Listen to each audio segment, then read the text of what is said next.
shawdies, it's your girl Caitlin Brown back with another video, and today I am doing a highly requested video.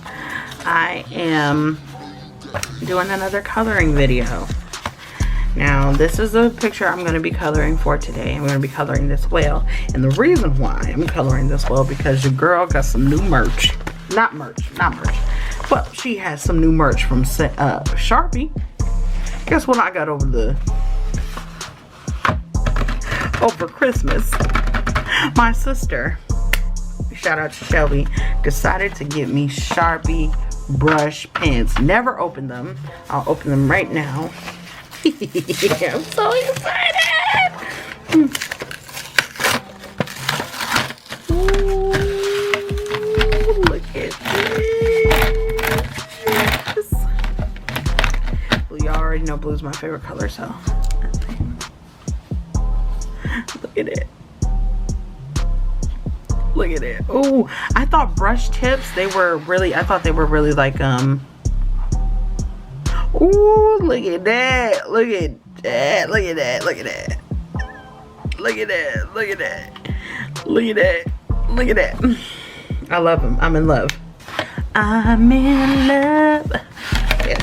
So we're gonna take all of these out. Look at all the range of colors. Oh my god, this is like every freaking color I need. And also my mom got me Sharpies too. Now you guys already know about the Sharpie collection. This is the one I had previously, but my mom also got me some new Sharpies with some new colors. If y'all can see, look at the new colors. I've never had these colors before. I'm excited. It was like a pinwheel type deal for the Sharpies.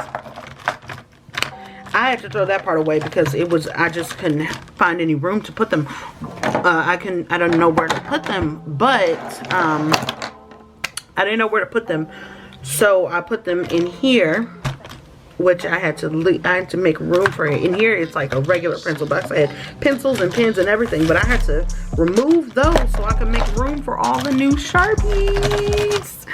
Okay, so we are going to get into, okay, hold on, I'll show y'all in the box.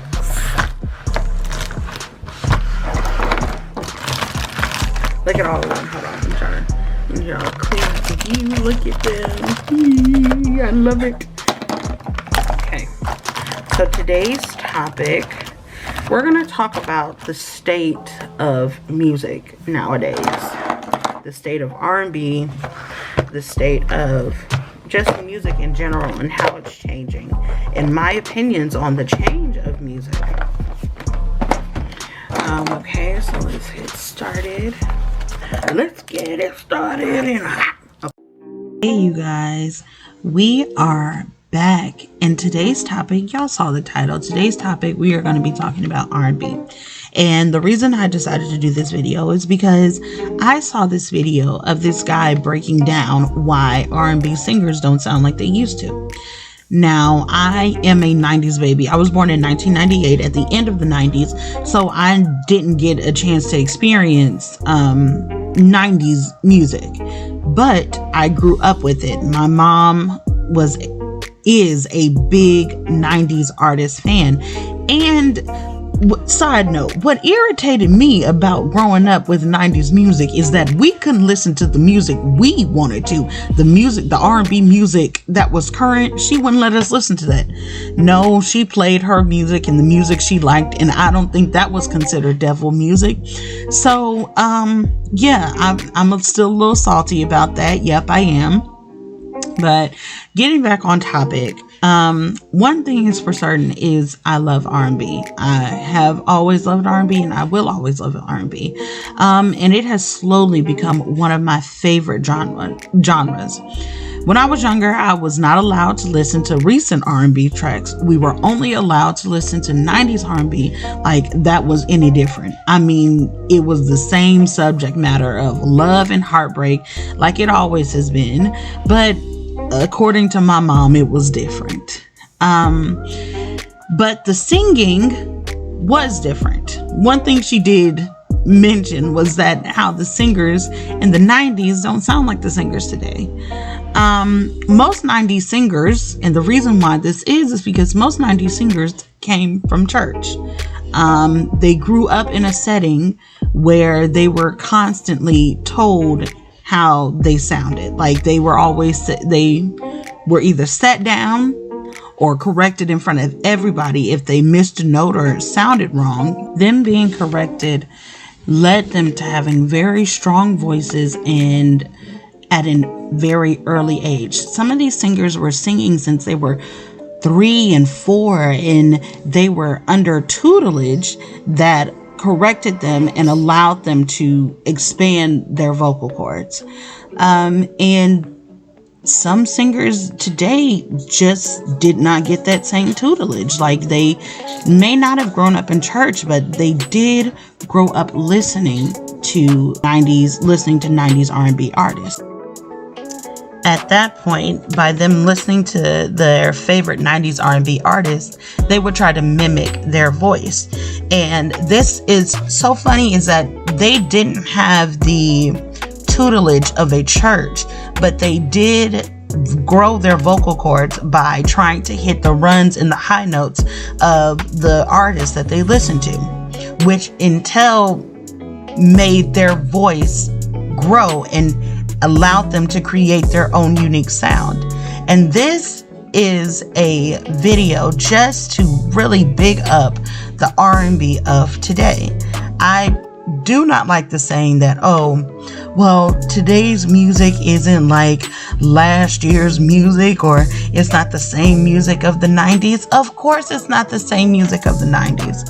I was listening to Ella Mae's interview with the Breakfast Club, and she said just the audio alone is clearer than what it was in the 90s. Of course, music isn't going to sound the same, but I want the people of the 90s to realize that this is a celebration of you. Our music is a celebration of you, because if it hadn't been for you guys trailblazing, we would have never been able to find our voice and our sound.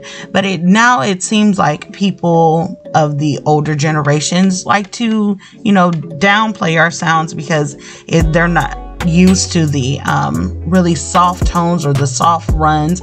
They're used to all that growling and hollering, and of course, and when the time comes when you need to hit those notes, then yeah, you hit those notes, but it's not always about that.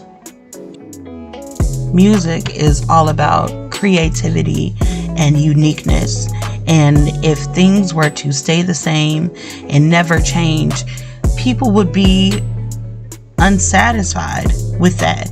Music is a reflection of the culture. Music is a reflection of the times. And if music does not change, then how would people remember culture? How will people remember that time? The reason we can focus so much on the 90s is because of the influx of music and creativity that happened during that time. That's how you remember, and that's how you know it was the best of times, because of the music. And right now, for all of the millennials and Gen Zers, this music, this R&B music, is a reflection of our time. I mean, nobody in the 90s was talking about DMs because there was no way to DM anybody. Everybody knows in the 90s you had a pager, okay, and you had a house phone, and that's how you got your message across, and you could send notes through class and things of that nature. I really don't know. I told y'all I was born in 1998, so I really don't know. But nobody was talking about DMs. I mean, nobody was talking about side chicks. They didn't call them side chicks. I mean, everybody is, they called them, their little fling or their little secret. Nobody was calling them side chicks. Nobody called people F-boys. They called them scrubs, So the subject matter is still the same. Like I said, love and heartbreak. Some of the things that the 90s artists just would not get because they didn't have it at the time. Nobody was talking about social media. I hear a lot of people of, the older generation say, man, oh man, if we had social media, it would have been a different time. And I bet, because social media puts your business and things all out there. So, music has changed. And because I grew up in the period of time where music was evolving, because I grew up in that time, like my sis Tinashe says, we grew up in a generation of variety. That variety, that uniqueness has let R&B grow to what it is today. The breakdown of the R&B genre in general. You have, well, for the new times, don't correct me on the 90s. I'm talking about what's new. The reason R&B has changed so much is because R&B really soaks up the sound of what's happening. I want you guys to listen to a lot of 2000s R&B. It was a lot of slow jams, a lot of love songs, and a lot of heartbreak songs, as R&B is. But the sound is different. I can only, like I said in my last coloring video, I can only picture sound in music. So I consider like 2000 R&B a very light blue color of sound. Okay. It's very mellow. Even though it can be intense, it's still very mellow. It's still pretty much calming. The R&B music nowadays kind of has a trap feel to it. So it has of hints of red and blue, and I'm sorry if this is confusing you, but y'all go watch my last video where I talk about synesthesia. I think that's how I mispronounced the word the entire video. I literally did. But go watch my last video about me and synesthesia, because that's the only way you'll get what I'm talking about. But R&B nowadays has hints of dark purples and reds, and it's a little bit more intense. You can kind of hear, I think Bryson Tiller really did change the game a little bit when he came out with Trap Soul.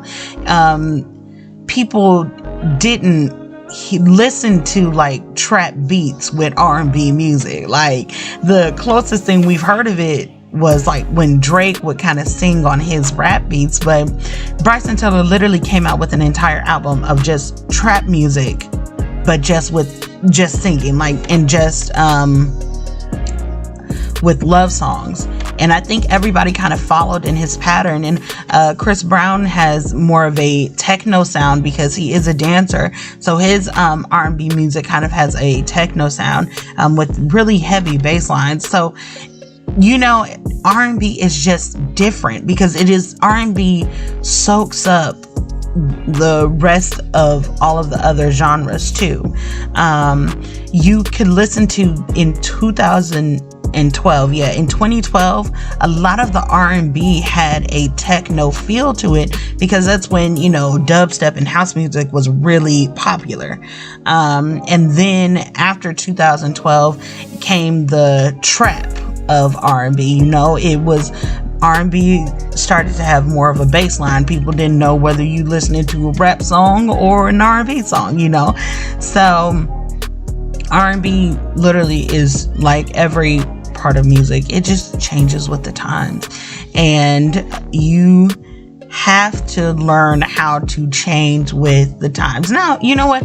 I'm going to take it back. You don't have to. It's your choice whether you want to listen to music or not. But I feel as though people are missing out on really good music because they're so stuck on, well, it's not like the 90s or whatever. And it's never going to be like the 90s. Nothing is ever going to stay the same. Like I said previously, nothing's ever going to stay the same.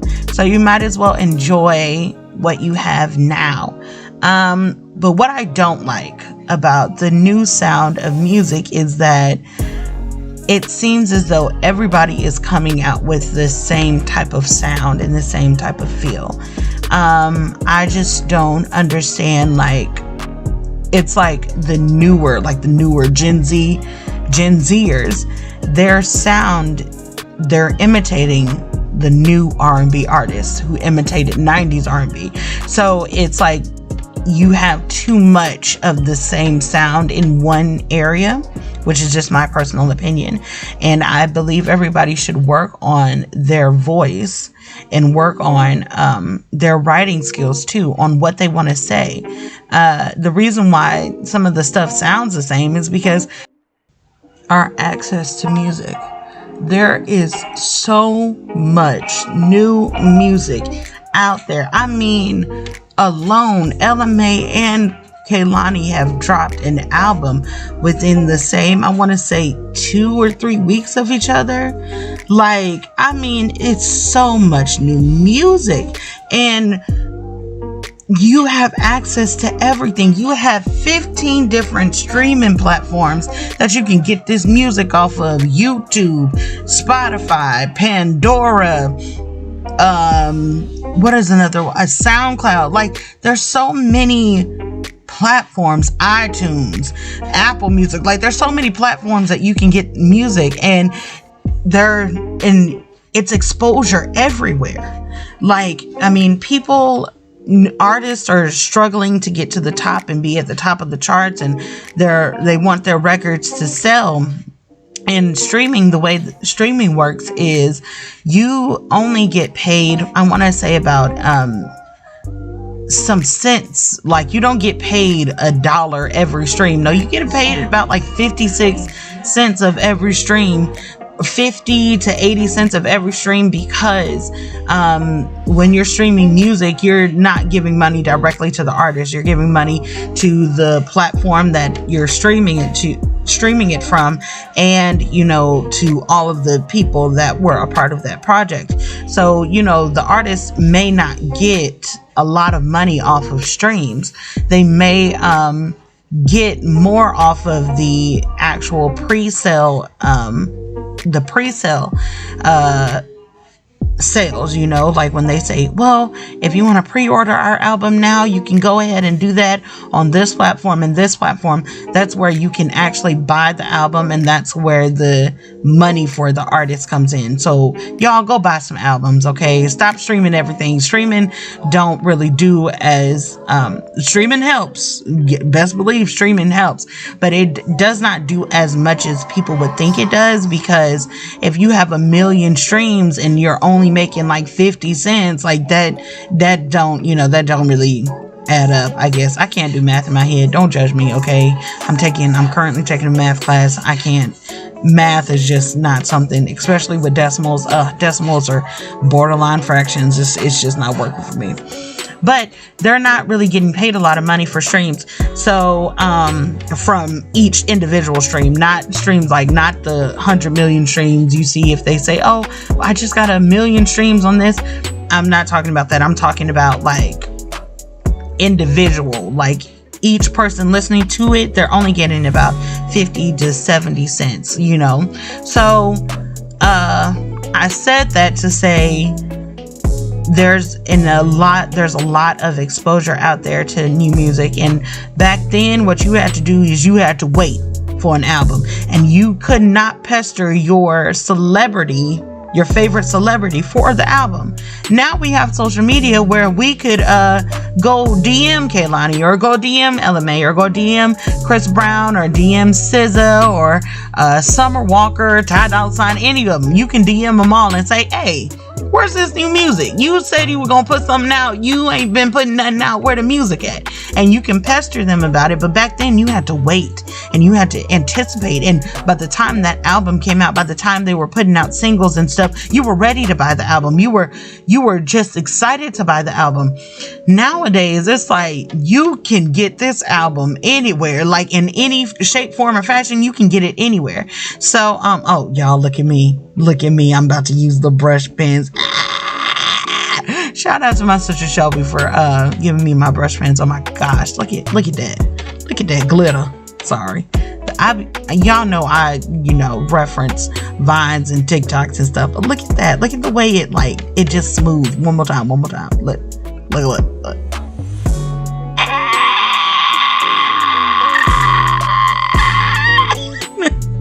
I'm so excited. I was excited as hell to use them things. Jesus. But back on topic, I'm sorry. So yeah, R&B has changed due to, people's sounds, their unique sounds growing up listening to the 90s R&B artists and imitating them and making their vocal cords and grow into a unique sound and exposure. That's why people think, well, everybody sound the same. No, it's because you listening to a lot of the same stuff. If you would switch up your genre, switch up your Spotify playlist a little bit and listen to the things that they suggest rather than listening to the things that you've always listened to, then maybe you would get a little variety. Don't blame it on the artist. Blame you. You the one to blame. Okay, so yeah, as y'all always know, I have to, bring it back to myself because even though I really do want to become an R&B artist. I really do want to become an artist. I notice how people kind of react to new R&B nowadays, and it baffles me how people can look at something and just not want to be a part of it at all. Just, you can hear one song, don't like that one song, and then just put that artist off forever. Like, what fun is that? Like, how? Why do you do that? That's not fair to the artist. You're really doing an injustice to yourself. I'm pretty sure the artist could care less about whether you like their music or not because they have fans. But you're doing an injustice to yourself not to find out information in new music, Now, let's be honest. The music genres have kind of blurred themselves. You have the rappers, you have regular gangster rap, and then you have rappers with a softer tone that may sound like they're R&B singers, but they're also rappers. And then you have R&B singers who are flowing like rappers, It's all together. This is now a conglomeration of music where they're not clear-cut genres anymore, which is okay, but it's not a clear-cut genre of music, okay? You can't just label somebody an R&B artist, can't label somebody a pop artist, because when you listen to their album, they're literally doing a little bit of everything. So you really can't label people or put them in a box of a genre. And then when you do, you get upset when that person steps out of that box or genre that you put them in. That doesn't make any sense. So I just would prefer for everybody out there who's listening, be open to the newer sounds of music. Be open to music that you haven't heard, that you haven't listened to, because you never know what songs you're missing out on. You never know what songs you can heal from if you don't listen to a variety of music. All music has the ability to heal. So go out there and discover new music and see what you can learn from and what you can heal from. As a future R&B artist, I am going to try my best and incorporate all of the things that have influenced me in my unique sound. I'm definitely I'm 100% supporter of the new R&B, and I'm 100% on board with the changing of music. No, you're not gonna like all of the changes, and you're not gonna like all of the songs, and that is your opinion. But you should not put others down or the artists down because they're making music for them and their fans. I cannot wait to hear the music of the future and to see how my generation and my music that I grew up on, how it shaped the next generation and the music they're going to be listening to. I cannot wait to hear what Grayson and Kinsley's playlists are going to be like when they get older, So yeah, thank you guys for rocking with me. I'm so glad that you guys liked this video. Please give it a thumbs up, like, comment, share, and subscribe. And I will see y'all in the next video. Bye.